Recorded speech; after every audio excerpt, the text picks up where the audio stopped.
morning is the most important meal of the day, so I'm gonna start it off with... Where's my cereal?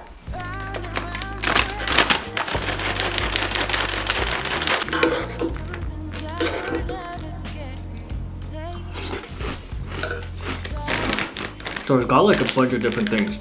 Brown rice, wheat bran, oats, rye, corn, coconut, strawberry, papaya, raisins, and apples.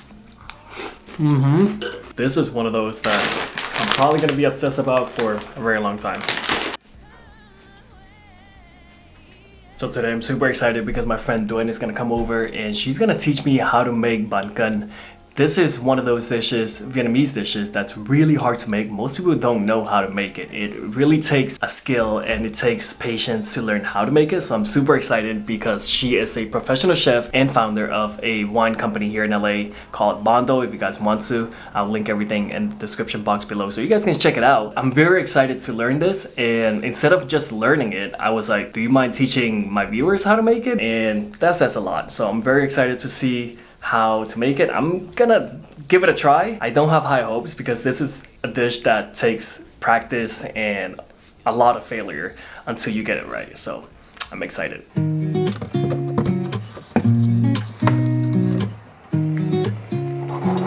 Are you just frying up the shallots there? Yeah, so I'm just gonna make sure that it goes on high first, and then once I start to see that it's bubbling, then I'm gonna turn it down. Here's to the good days, here's to the sorrows. If this is a mistake, I know about tomorrow. I don't wanna fight no more, cause I don't feel the need no more, no.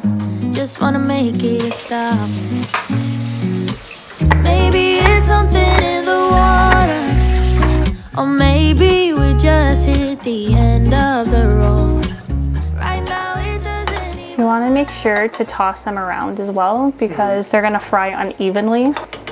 So whenever I char things, I really wanna make sure that I'm having a flat edge because then it'll be really nice to get crispy. If it's round, it won't. Right. There's so many of these like little details that a professional chef just knows versus like somebody like me who just hasn't learned it, like, you know, in the professional level. Exactly, yeah. So I'm always looking for a flat edge.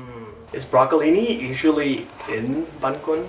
Nope. I like the combination of the broccolini and the king mushroom because the king mushroom itself is so meaty, but then you also have like the freshness of the broccoli, and I cook it on really high heat but at a short temperature, so you're getting this char which has like this different element of flavor, but then you're also getting the crunch at the same time. Gotcha.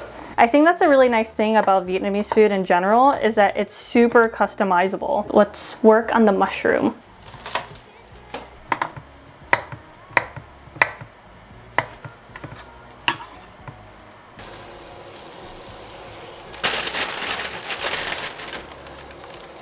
How long do you blanch it for? I'm gonna take them out right now.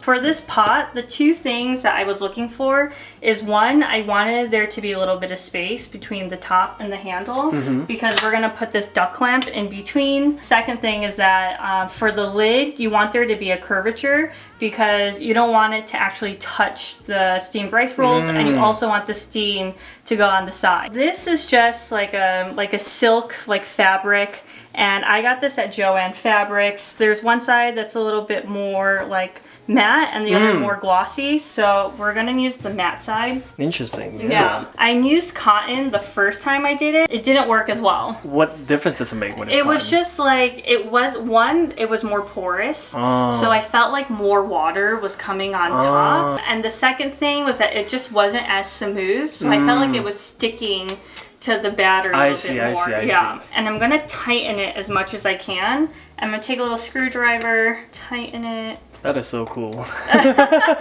That's the setup.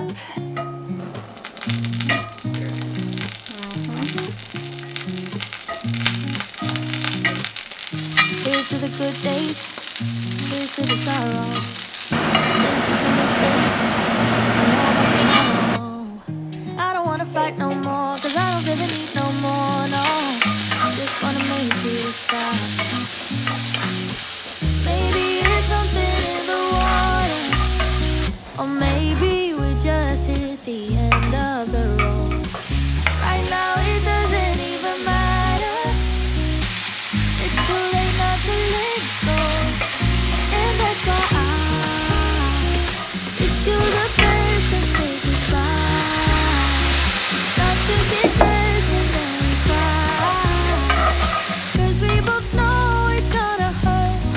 you want to try it? Yeah. We had a good run. Oh, yeah. Don't say we didn't. I was your first love. And I'm gonna just start chopping them a little bit smaller. The venom and the remedies, yeah. Promise I won't forget. I'm gonna add it back into the bowl. Maybe it's something in the water, or maybe we just hit the end of the road. Right now it doesn't even matter. And then we're gonna taste it again because now that we've added the broccoli, it's gonna taste a little bit different. So we might have to add a little bit more fish sauce or salt or pepper. You know what I want a little bit of sugar.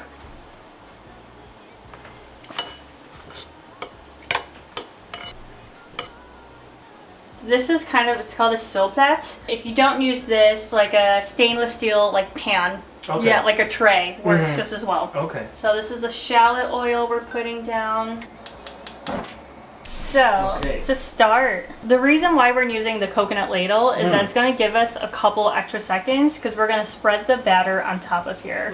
So what happens if you use like, say like metal or like stainless you can steel? totally use a metal one. Uh-huh. It's just going, it might stick a little bit faster. So you just got to move a little faster, I but see. definitely doable. So I'm going to take about this amount of batter and I'm going to put it on top and we're going to spread. And then from here, we're going to place the lid on and we're going to set a timer for 30 seconds. Once I take this off, I'm going to go under with my stick and then we're going to just pull.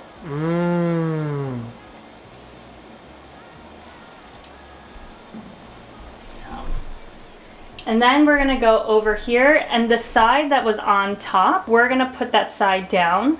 So normally it doesn't stick, there we go. The way to make it really pretty, I can move this over and once you go about halfway, I fold it back over again. We're gonna add the filling inside, trying to make it even on the top and the bottom. And then I'm gonna roll the top over.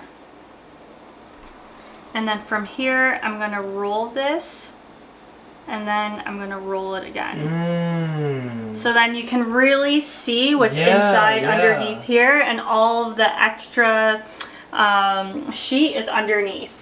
You made it seem so easy. I'm sure it's like way harder than that. The hard part is getting the batter down. So the batter is rice flour, tapioca flour, and a little trick is using a tiny bit of potato starch. Shout out to Ravenous Couple because the first time I did this, it kept on breaking all the time and I didn't understand what I was doing wrong. And they gave me little tricks and they were saying that was one of them. Yeah, use potato starch. Okay. All right, well, you ready? I'll give it a try. How much would you put? Is that too little? Add a little bit less actually. The smaller the circles, the easier it is to maintain. I see. Yeah, and so from there, spread, yeah, there you go. And now we cover. Is this bamboo? It's bamboo, yeah. So with the coconut ladle, the bamboo stick, and then these two things, you can actually find them as a set online. There's a couple different websites and Amazon actually sells them. Okay, that's perfect. Yeah. So This yep, side. like that, and you're gonna want to kind of move down, exactly. There you go. And then lift. So yep, now you're gonna kind of do a little twist. There you go. There you go. Oh no! You got it. You got Did I it. get it? Yep. Okay. And then you said the top down, right? Exactly.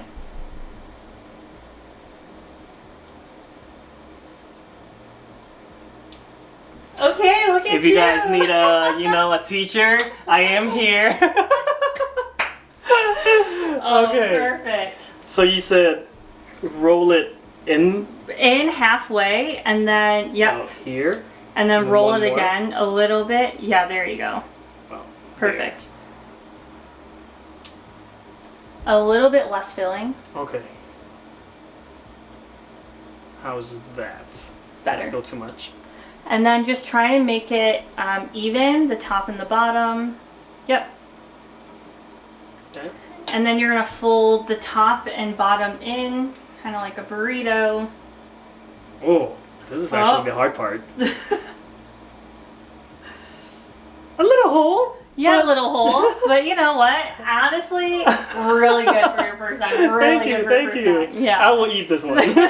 So I think it was a little hard for you to fold because I think you did it too many. What I do is I go in and out like that. Gotcha. So I think that makes it a little Yeah. The shape even looks a lot better. Wow, so nice. So I wanted to create like a garden around and then put the Nuoc in the center. You want it to look natural. You don't want things to look too precise. I had a restaurant where they had this rule that the moment you put something down, you couldn't touch it again. So I'm gonna put these tiny baby cucumbers around, just stuff them, get a little cilantro. And then we're gonna get these fried shallots. And then we're just gonna put this in the center. And that's it. I feel like you just made a traditional dish so much more elevated.